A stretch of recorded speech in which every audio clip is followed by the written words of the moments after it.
জয়সাগৰত বান সাহায্যৰ সামগ্ৰীক লৈ সৃষ্টি হৈছে তীব্ৰ উত্তেজনা। এটা গেৰেজৰ ভিতৰত আবদ্ধ কৰি ৰখা হৈছিল বৃহৎ পৰিমাণৰ বান সাহায্যৰ চাউল, দাইল আৰু প্ৰয়োজনীয় খাদ্য সামগ্ৰী। এগৰাকী ৱাৰ্ড মেম্বাৰৰ বিৰুদ্ধে উঠিছে এই বিস্ফোৰক অভিযোগ। পোহৰলৈ অহাৰ লগে লগে হাহাকাৰ আৰু ক্ষোভত জ্বলি উঠিছে স্থানীয় ৰাইজ।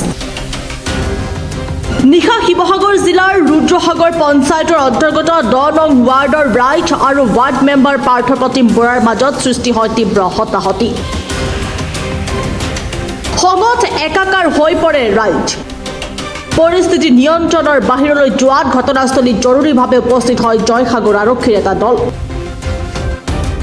ঘটনাটো এতিয়া সমগ্ৰ শিৱসাগৰ জিলাতে তীব্ৰ চাঞ্চল্যকৰ পৰিৱেশৰ সৃষ্টি কৰিছে। দুৰ্যোগৰ সময়তো দুখীয়াৰ খাদ্য আত্মসাৎ কৰিব বিচৰা এনে জনপ্ৰতিনিধিৰ বিৰুদ্ধে প্ৰশাসনে কি পদক্ষেপ লয় সেয়া পৰৱৰ্তী সময়ত হ'ব লক্ষ্যণীয়। আমাৰ মোৰ গাড়ীখনে ভাড়া লৈছিলে, ভাড়া লৈ মেলি বস্তু আনিছে, আনি মেলি ইয়াতে ষ্টক কৰিছে, ষ্টক কৰি বিতৰণি যায় চাউল দাইল ষ্টক কৰিছে, বিলালে যিখিনি থাকি যায় ইয়াতে ষ্টক আছে, ইয়াৰ পৰা আকৌ বস্তু আনি মেলি ইয়াৰ পৰাই দিয়ে, যিখিনি থাকি যায় না এই আপোনাৰ 4-5 দিনৰ পৰাই বস্তু দিছে। আজি এইটো ৱাৰ্ড মেম্বাৰ আছে আমাৰ পাৰ্থপ্ৰতিম বৰা, তেওঁ মানে মোৰ গাড়ীখন ভাড়া লৈ গৈছে, বস্তু লয় আনি ইয়াত ষ্টক কৰি ইয়াৰ পৰা চবকে বিলাইছে। গুদামটো মোৰে হয়, মোৰ পৰা অকল বস্তুকেইটা চবতে পানী আছে কাৰণে মোক সুধিলে।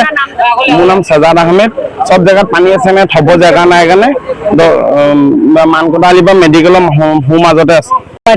লৈ চৰকাৰী বিভাগৰে হওক, প্ৰশাসনৰ বিভাগৰে হওক, সামগ্ৰীসমূহ আনি পিনি তেওঁলোকে 2-এজনক বিতৰণ কৰি সেই সামগ্ৰী সৰলুকি কৰিছে। এই কথা আমাৰ বিভিন্নজনে অভিযোগ কৰি আছিলে। কিন্তু আজি আমাৰ নিৰ্দিষ্ট গাঁওখনৰ ৰুদ্ৰসাগৰ গাঁও পঞ্চায়তৰ 10 নম্বৰ ৱাৰ্ডৰ সদস্য পাৰ্থপ্ৰতিম বৰা, তেখেতে CM কিটৰ পৰা আদি কৰি জিলা প্ৰশাসনৰ যিসমূহ সামগ্ৰী আজি 10 দিনৰ আগত দি গৈছিলে, দাইল, চাউল, চিৰা, এই বস্তুবিলাক আনি এটা নিৰ্দিষ্ট গুদামত প্ৰস্তুত কৰি ৰাখিছে। আৰু ইয়াৰ পৰাই গাড়ীয়ে বস্তুসমূহ বিক্ৰী কৰিব নিওঁতে আমি ভটিয়াপা অঞ্চলত যেতিয়া আমি হাতেলতে কৰায়ত্ব কৰিলোঁ, তেওঁলোকে আমাক বুজাবুজি কৰিবলৈ বহু প্ৰস্তাৱ দিছিলে। কিন্তু আমি বাৰম্বাৰ কৈছিলোঁ যে আজি 15 দিন হ'ল আমি লং পেণ্ট পিন্ধিব পৰা নাই, 15 দিন হ'ল আমি নিজৰ ঘৰখন চাবগৈ পৰা নাই। কিন্তু আমাৰ পিকচাৰ দি আমাক দেখাই আপোনালোকে সামগ্ৰী আনি কিয় বিক্ৰী কৰিব, কিয় নিৰ্দিষ্ট গুদামত ৰাখি থব, এই কথা আমি তেওঁলোকক কোৱাৰ পিছত তেওঁলোকে অস্বীকাৰ কৰিছিলে।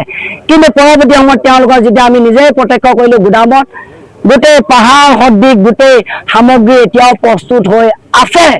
CM কিটৰ পৰা আদি কৰি জিলা প্ৰশাসনৰ পৰা দিয়া সামগ্ৰীৰ পৰা আদি কৰি স্থানীয় বিধায়কে যিসমূহ সামগ্ৰী দিছিলে সেই সামগ্ৰী ইয়াত প্ৰস্তুত আছে।